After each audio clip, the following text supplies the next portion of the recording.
High everyone, welcome back to my channel. I hope तुम्ही सगळे खूप छान, मस्त आणि आनंदी असणार. आज मी फायनली तुमच्यासोबत माझ्या बाल्कनीत जे काही काम चाललेलं होतं ते पूर्ण झालेलं आहे आणि तेच सगळं तुमच्यासोबत शेअर करणार आहे. बऱ्याच जणींचे मला कमेंट्स येत होते, शॉर्ट व्हिडिओ म्हणा, लॉंग व्हिडिओ म्हणा, की तुझ्या बाल्कनीमध्ये काम चालू आहे ते पूर्ण झालं की नाही झालं. कारण मी जो माझं त्या जे काम चालू होतं ना त्याच्यामधला जो स्ट्रगल तुमच्यासोबत शेअर करत होती की खूप जास्त धूळ आहे.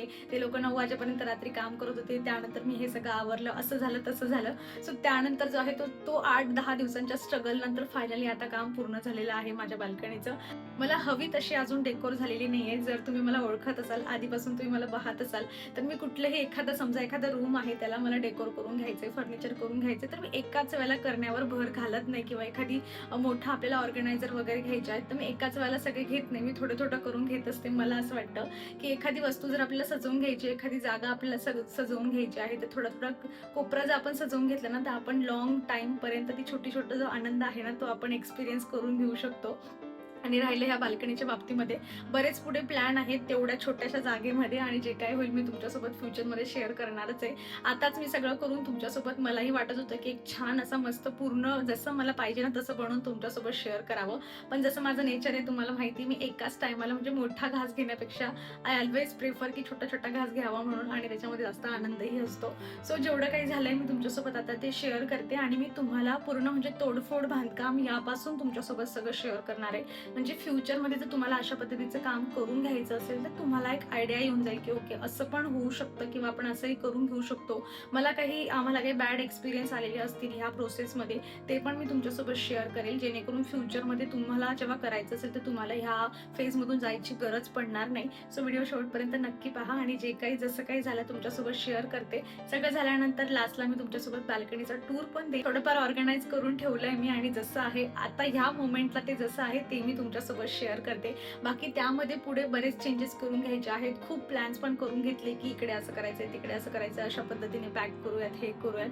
पण ती सगळी प्रोसेस नंतर होईल, आणि जसं जसं छोट्या छोट्या गोष्टी होत राहतील मी माझ्या डेली रुटीन ब्लॉगमध्ये तुमच्यासोबत शेअर करेल. चला आता इकडेच खूप जास्त न बोलता अगदी स्टार्टिंग पासून मी तुमच्यासोबत सगळं शेअर करायला सुरुवात करते.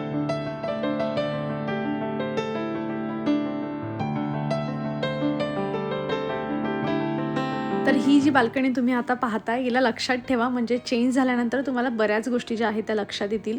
तर माझी ऑलरेडी जी आमची बाल्कनी होती ना ती 15 बाय 8 फीटची होती, आणि ही जी तुम्हाला मी मोकळी जागा जी खालून दाखवली ना तर ती 5 बाय 8 फीटची जागा आहे, आणि तिथेच आम्हाला आमची बाल्कनी जी होती ती एक्सटेंड करून घ्यायची आहे. सो ही ग्रिल जी आहे ती लावलेली बाहेरून ती पण आम्हाला काढावी लागणार होती, आणि थोडी तोडफोड जी आहे ती आमच्या बाल्कनीमध्ये होणार होती. सगळी साफसफाई, तिथे बराच माझा कचरा ठेवलेला होता, काही भंगार म्हणा किंवा काही गोष्टी माझ्या गार्डनिंगसाठी लागतात त्या तिथे ठेवलेल्या होत्या, तर सगळं काढून मोकळं करून ठेवलेलं होतं, आणि सगळे प्लांट जे आहेत ते अशा पद्धतीने इथे ऑर्गनाईज करून ठेवले होते. ॲक्च्युली 15 बाय 8 फीटची जी आमची ओरिजिनल बाल्कनी आहे ना ती पण खूप मोठी साईज आहे, म्हणजे एक रूम बनू शकतो एवढी ती मोठी जागा आहे, आणि त्यातल्या त्यात त्याला आम्ही 15 वरून आता 20 बाय 8 वर घेऊन जाणार आहे. म्हणजे एक छान असा मोठा रूम जो आहे तो आमचा बनणार आहे. सगळ्यात आधी काय झालं, त्या लोकांनी म्हणजे आम्हाला काय पाहिजे, कसं पाहिजे, आमचं सगळं डिस्कशन झालेलं होतं. ही जी आमची बाहेरची मोठी ग्रिल लावली आहे ना तर ती पण आम्हाला साईज वगैरे कमी करून घ्यायची होती, त्यामुळे बाल्कनी बनवण्यासोबत आम्हाला ती ग्रिल कमी करण्यासाठी पण जो आहे तो एक्स्ट्राचा खर्च आला.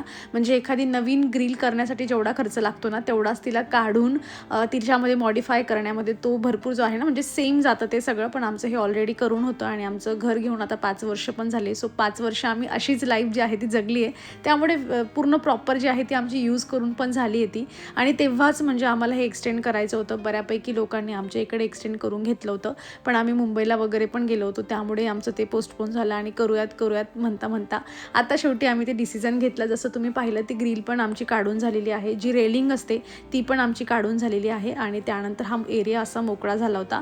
नेक्स्ट डे येऊन त्यांनी दुसऱ्या दिवशी सकाळी ही जी एक भिंत असते ना ती रेलिंगच्या जी खाली असते तर ती त्यांनी तोडायला सुरुवात केली. आधी तर माझा जो प्लॅन होता ना आणि तो जर सक्सेसफुल झाला असता ना मग इतकी छान बाल्कनी बनली असती ना, छान सिटिंग अरेंजमेंट वगैरे. म्हणजे मला ही जी भिंती तोडली जाते ना ही भिंत मला तोडायची नव्हती, तेवढ्या वर हाईटवर ती एक्सटेंड होणारी बाल्कनी पाहिजे होती. पण सपोर्टसाठी प्रॉब्लेम येत होता, कारण की खाली जो कॉलम असतो ना तो लगेच सपोर्टसाठी पाहिजे असतो, आणि जर मी वर घेतलं असतं तर सपोर्टचा थोडासा प्रॉब्लेम झाला असता आणि हवी तेवढी चांगली स्ट्रॉंग ती बाल्कनी बनली नसती. शेवटी मला माझा सगळं प्लॅन जो आहे तो चेंज करावा लागला आणि म्हटलं तोडा ही भिंत तुम्ही. सो असा सगळा पसारा झाल्यानंतर घरामध्ये किती धूळ झाली असेल तुम्ही विचार करून घेऊ शकतात. पण चला नेक्स्ट डे त्यांनी हे सगळं जे होतं ते काढून टाकलं होतं आणि आता एक प्लेन जी आहे ना ती आमची बाल्कनी बनणार होती. पण स्टील तोडताना आणि तोडल्यानंतर माझं कंटिन्यू पियाच्या पप्पांसोबत डिस्कशन चाललं होतं की आपण जर ती भिंत तोडली नसती आणि तशी वर बाल्कनी केली असती ना तर त्याची मजाच काहीतरी वेगळी राहिली असती. पण कुठेतरी आपल्याला वाटते की नाही सेफ्टी पण तेवढी जास्त महत्त्वाची आहे. सो चला ते तोडून झाल्यानंतर त्याच्या नेक्स्ट डे त्यांनी असे हे कॉलम आणले होते आणि एक एक करून जे आहे ते स्क्रूच्या मदतीने तुम्ही इथे बघू शकतात प्लेट्स वगैरे काहीतरी अटॅच करून किंवा मग स्क्रू आहे त्यानंतर वेल्डिंग्स आहे अशा पद्धतीने त्यांनी जे आहे ती कामाला सुरुवात केली. म्हणजे एक स्ट्रॉंग बेस जो आहे ना तो खालून बनू शकतो आणि जसं मी तुम्हाला सांगितलं की खाली एक कॉलम लागतो आणि त्या कॉलमच्या सपोर्टवरच जे आहे ते आता हे सगळं होणार आहे पुढचं. तर अशा पद्धतीने बाल्कनी एक्सटेंड करणं म्हणजे तुम्ही डायरेक्ट जशी तुमची ओरिजिनल बाल्कनी आहे तुम्हाला तशीच बनवून घ्यायची आहे ना तर ती मला एवढं एक्झॅक्टली माहीत नाही. पण असं आहे की तशीच्या तशी तुम्ही नाही बनवून घेऊ शकत. म्हणजे तिथे सिमेंट वगैरे पूर्ण टाकून आणि खालून डायरेक्ट जे असतं ना म्हणजे स्लॅब जसा ओतला जातो तसं तुम्ही नाही करू शकत. असं काहीतरी आहे. बाकी तुम्हाला असं एक मटेरियल वगैरे असं ज्या पद्धतीने आता इथे बघा हे सगळं तयार करून घेतलं त्याच्यावर एक प्लेट ठेवली आहे तसं तुम्ही करून जर बाल्कनी एक्सटेंड करताय तर ती चालते. बाकी तुम्हाला काही माहीत असेल याच्याबद्दल तर कमेंट्समध्ये सांगा म्हणजे मलाही माहीत होईल आणि बघणाऱ्या लोकांना देखील माहीत होईल.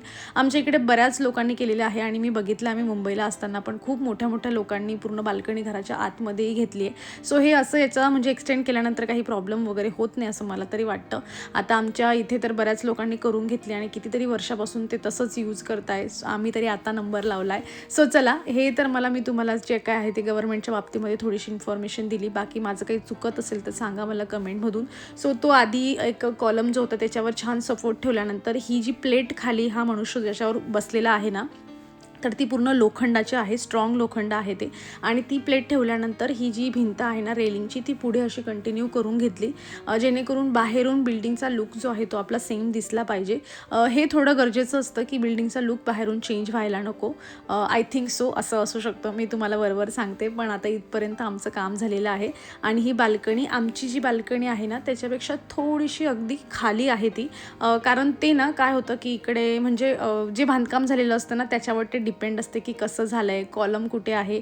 तर ती थोडीशी खाली गेली होती पण मला असं वाटते की ते बेटर आहे त्या पद्धतीने. आणि त्याच्यानंतर ते पूर्ण सिमेंटचं काम झाल्यानंतर 2-3 दिवस प्रॉपर गॅप झालेला होता आमचा आणि नंतर ती जी आमची बाहेरची ग्रिल होती ना तर ती पण काढून तिला व्यवस्थित त्यांनी बनवून आणली होती. ती तिकडे वेल्डिंग वगैरे झाली पूर्ण फिक्स झाली ती. आणि आम्हाला इकडे पण कूलरसाठी थोडं काम करून घ्यायचं होतं. डिटेलमध्ये मी तुम्हाला व्लॉगमध्ये शेअर करेल. आता उन्हाळा सुरू होतोय सो ते कसं केलं मी तुमच्यासोबत शेअर करते. आणि आता बाहेरची बघा ती जी ग्रिल होती ना ती आमची लावून झालेली आहे. आम्ही रेलिंग स्किप केली होती इथे जेणेकरून एक एक्स्ट्राचा स्पेस जो आहे तो माझ्या कुंड्यांसाठी किंवा छोटं मोठं बसायचं असेल आपल्याला तर आपण बसू शकतो. त्यासाठी ती रेलिंग आम्ही लावली नाही कारण स्ट्रॉंग आमची ही बाहेरची ग्रिल असणार आहे. त्यानंतर लास्ट काम होतं ते म्हणजे कलरिंगचं जे आम्ही 2 वेळा जे आहे ना डबल कलरिंग करून घेतली आहे. ह्या पूर्ण पत्र्याला पण जी भिंत होती तिला पण आणि जी खालचं फ्लोअर आहे आमचं त्याच्या खालून पण वरच्या साईडून जे आहे ते पत्र्याला पूर्ण त्या लोखंडाला कलरिंग करून घेतली कारण पावसाळ्यात ते गंजायला नको म्हणून. आणि इथे आमचं बाल्कनीज काम पूर्ण झालेलं आहे.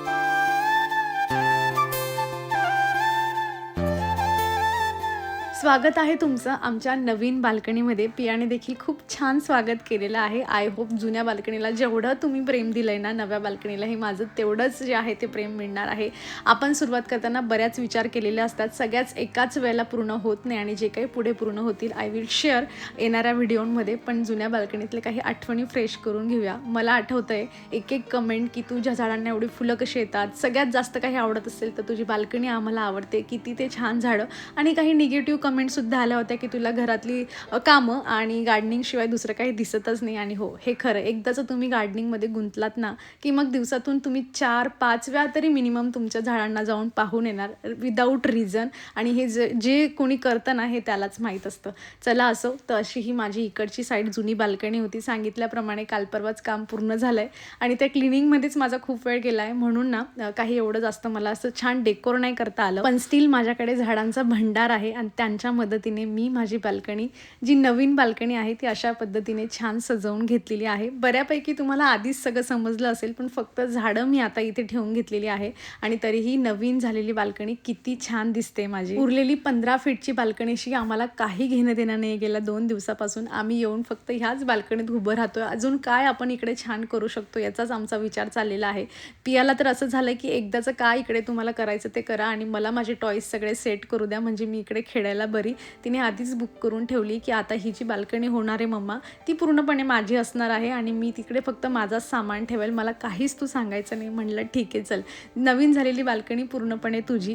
तर इथे तुम्ही पहा, जसं तुम्ही आता पूर्ण कन्स्ट्रक्शन मी तुम्हाला दाखवलंच सगळं की कसं जे आहे ते रेलिंग वगैरे आम्ही कसं काय करून घेतलेलं आहे. आणि सध्या तरी मी होत्या त्या कुंड्या इथे जरा ठेवलेल्या आहेत. आणि हे तुम्ही जे खालचं बघताय ना, जिकडे कलरिंग त्या मनुष्याने केलेली होती, तर ते ना तिथे आम्हाला विचार चालला आहे की एक तर कार्पेट टाकूयात, नाहीतर मग ग्रीन मॅट वगैरे टाकूया. होईल तसं तुमच्यासोबत शेअर करते, पण इथून मी तुम्हाला पूर्ण व्ह्यू दाखवण्याचा प्रयत्न करते की किती मोठी जी आहे ती आमची बाल्कनी झाली आहे. बाकी तुम्ही मला कमेंटमधून नक्कीच सांगा की अजून काय काय जे आहे ना तुम्ही मी इथे करून घेऊ शकते, मला सुचवा जरा, म्हणजे मी अजून छान करण्याचा प्रयत्न करेल. आणि हो, एक गोष्ट सांगायची राहिली, ते जे खाली म्हणजे पत्रा त्यांनी लावला आहे ना लोखंडाचा, तर तो तुकड्यांमध्ये आहे आणि त्याला जॉईन करण्यासाठी त्यांनी सिलिकॉन भरलं आहे. पूर्ण आजूबाजूला पण त्यांनी भरलेलं आहे भिंत आणि त्या पत्र्यामध्ये, जेणेकरून खाली पाणी ड्रॉप व्हायला नको. सो अशा पद्धतीने पूर्ण काळजी घेतली गेली, जेणेकरून खालच्या लोकांनाही आपल्याकडून काही त्रास व्हायला नको. आणि फायनली जी आहे ती बऱ्याच दिवसांच्या वेटनंतर, खूप सारा घरात कचरा धूळ झाल्यानंतर माझी ही बाल्कनी अशी तयार झालेली आहे. मी नवीन बाल्कनी तयार झाली त्याच्यात उभी राहून जर तुम्हाला दाखवलं ना, इथून तुम्ही पाहू शकतात किती मोठी बाल्कनी आहे माझी. म्हणजे 20 फूट आपण इमॅजिन करूनच घेऊ शकतो. सहजासहजी एवढी मोठी बाल्कनी आपल्या कुठे पाहायला मिळत नाही. आणि बऱ्याच गोष्टी आहेत ज्या इथे आम्हाला करून घ्यायच्या आहेत. जमला तर एक छोटा रूम बनवून घेऊ शकतो, जमलं तर पूर्ण बाल्कनी पॅक होऊ शकते. खूप काही ऑप्शन आहेत. जसं जसं आयुष्य पुढे जातं, आपल्याला नीड कशी आहे त्याच्यावर सगळ्या गोष्टी डिपेंड राहतात. सगळ्यात आधी तर मला काही प्लांट्स विकत घ्यायचे, जेणेकरून मी इथे अजून छान फुलझाडं ठेवेल आणि येणाऱ्या व्हिडिओमध्ये तुमच्यासोबत सगळं शेअर करेल. आमचा जो बाल्कनीचा डोअर आहे ना, म्हणजे हॉलमधून बाल्कनीमध्ये येतो तो अगदी मिडलला आहे. म्हणजे उभं राहिल्यानंतर हाफ बाल्कनी माझ्या लेफ्टला असते आणि हाफ बाल्कनी जी आहे ती माझ्या राईटला असते. जे की पहिले एक्सटेंड करण्याच्या आधी असं नव्हतं. एका साईडला खूप जास्त असायची आणि एका साईडला फक्त डोअर ओपन होण्यापुरतं जागा असायची. आणि तुम्ही बाल्कनीमधून पाहिलं तर माझं जे आहे ते हॉल अशा पद्धतीने दिसतो. आणि बाल्कनीमधून बाहेर यायचं असेल तर ही साईड अशा पद्धतीने दिसते एवढी मोठी, आणि ह्या साईडला पाहिलं तर मग ही अशी दिसते. चला, तर अशा पद्धतीने काहीच काम आमच्या बाल्कनीमध्ये झालेला आहे. आणि आय होप तुम्ही हा सगळा जो एक्सपिरियन्स आहे माझ्यासोबत तुम्हीही एन्जॉय केलेला असेल. बाकी सांगितल्याप्रमाणे मला नक्की तुमच्याकडे काही टिप्स असतील तर शेअर करा की मी इथे अजून काय छान करून घेऊ शकते. तशा माझ्या डोक्यामध्ये बरेच प्लॅन आहेत की हे करूयात ते करूयात, आणि जे काय होईल मी तुमच्यासोबत पुढे फ्युचरमध्ये शेअर करते. सो चला, आता या मस्त अशा माझ्या एक्सटेंडेड आणि माझ्या मनासारख्या बाल्कनीसोबत जे आहे तर मी माझा आजचा व्हिडिओ इथे संपवते. आय होप तुम्ही एन्जॉय केलेला असेल. कसा वाटला कमेंटमधून सांगा. आवडला असेल तर लाईक करा, चॅनलवर नवीन असाल तर सबस्क्राईब करा. भेटूयात नेक्स्ट व्हिडिओमध्ये. बाय.